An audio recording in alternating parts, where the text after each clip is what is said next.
Today, we're going to head over to India. Oh, cool. We're going to look at healthcare startups. Right. And specifically, you sent in this article about OneHealth Assist. Yeah. And I was really intrigued by just sort of their whole approach. They're trying to build this massive healthcare ecosystem. Wow. And they launched right in the middle of like the funding winter. Oh, interesting. And the founders have a really personal story that kind of led them to this whole thing. Okay. So the article's from Startup Story Media. Okay. And, they focus on companies that don't always get a lot of attention. Right. Especially those that are kind of outside of the major tech hubs. Yeah, that's a good point. I mean, that speaks to like a broader theme we've seen. Right. Which is that, innovation is happening all across India. Exactly. Not just in like, Bangalore or, one of the other major cities. And so this story starts with a personal experience. The founder, Davinder Bhasin, and his co-founder, Karan Arora, they both faced challenges managing their mother's illnesses. Oh, wow. And that's actually what inspired them to start OneHealth Assist.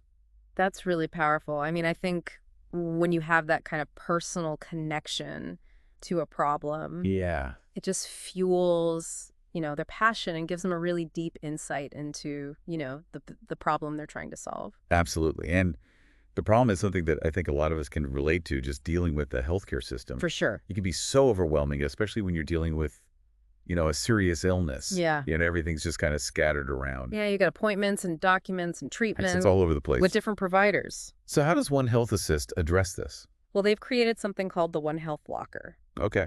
And it's essentially like a central hub where you can keep and manage all your medical records. So you can share that with a new doctor. Exactly. Yeah. So imagine, you go to a new doctor. Right. You don't have to track down old files. Right. Try to remember every little detail. It's all right there. That sounds incredibly useful, especially if you're dealing with multiple specialists or you're moving to a new city. Exactly. So what kind of information can you actually store in this OneHealth Locker? I mean, it's designed to be really comprehensive.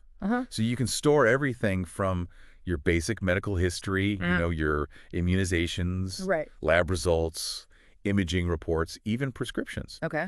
And it's all stored securely, obviously using, strong encryption to protect your privacy. So it's not just about convenience. It's also about having more control over your own health information. Exactly. And they launched this in 2022, right in the middle of the funding winter. Can you explain what that means, especially for a startup like this? Yeah, so the funding winter is basically a period where investors get a lot more cautious about putting money into startups. So it becomes much harder for new companies to raise funds, and it can be, a real make or break situation. But what's interesting is that despite this climate, Arora was actually pretty optimistic about the Indian economy and about their unique approach.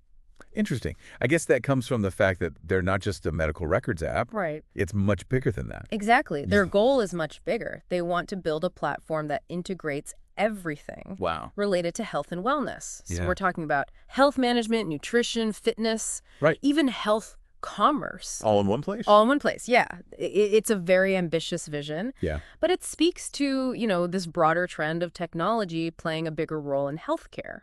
So they want to create this one-stop shop for all things health. Yeah. But they're doing all this without external investment. Yeah, that's right. They're bootstrapping. They're bootstrapping. Wow. So they've already invested a significant amount of their own money, something like 60 million INR. Okay. And that level of commitment, especially during a funding winter, really shows, how much they believe in what they're doing. That's incredible.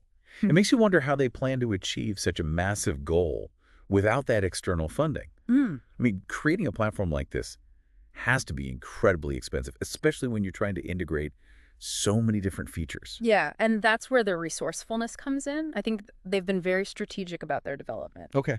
Focusing on building a really strong core product first.